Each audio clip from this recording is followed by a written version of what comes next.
You ever heard of a plant called Indian pipe? It's very unusual. It's all white, not green.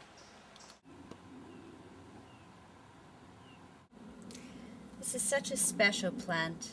I want to put down a little bit of lavender and gratitude.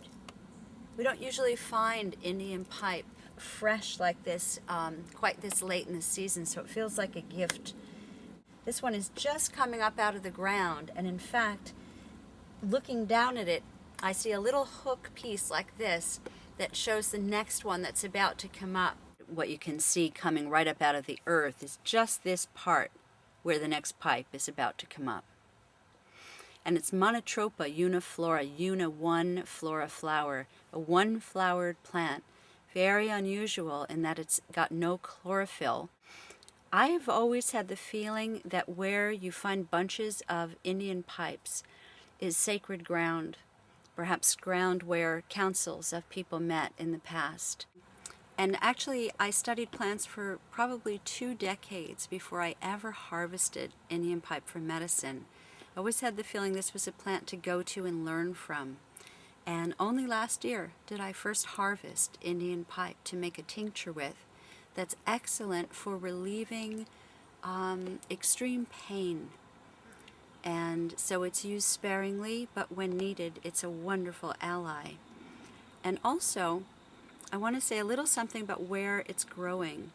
We're here with native rhododendrons, which are enormous in these woods.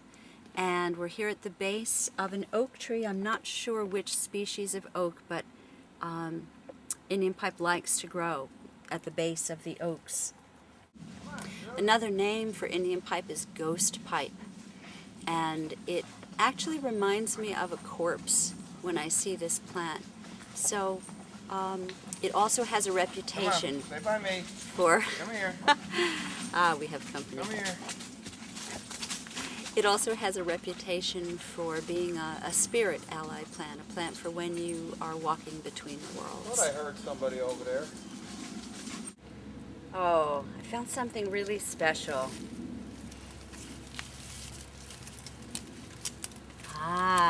Okay.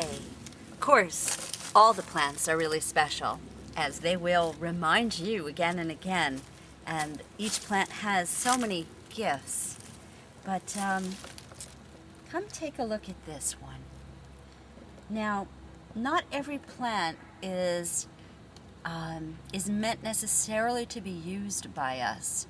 Some of the plants are for us to come and to visit with and sit with and learn from, which is actually, I believe, true of all of the plants. This is a relative of the plant we looked at earlier, the ghost pipe or Indian pipe, corpse plant. And here it is all red. I have a very magical connection and relationship with this plant. Where I first discovered it was in a grove that was my special place, somewhere that I lived some years back. And I had walked a long, long way through the woods and came down a big slope to a grove by water. And by the water were hundreds and hundreds and hundreds of these beautiful red plants. And I sat there for a long time, and I began to have a sense of people or presences there who were not physically there. And as I sat longer, I began to see one after another of Native American women come walking into the grove. One by one by one, they sat down on the ground, and they didn't seem to mind that I was there. And I didn't know quite what was happening. And then gradually, as they were humming and singing and sitting, I realized that this was a sacred moon lodge for the women. And that this was a place, a long time ago, that the local Native women had come to bleed onto the moss and onto the earth, to nourish the earth with their lifeblood.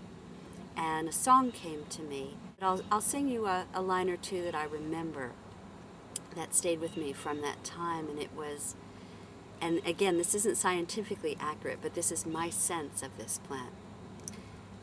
This is where the women bled, the Indian pipes have all turned red, So long ago, so long ago.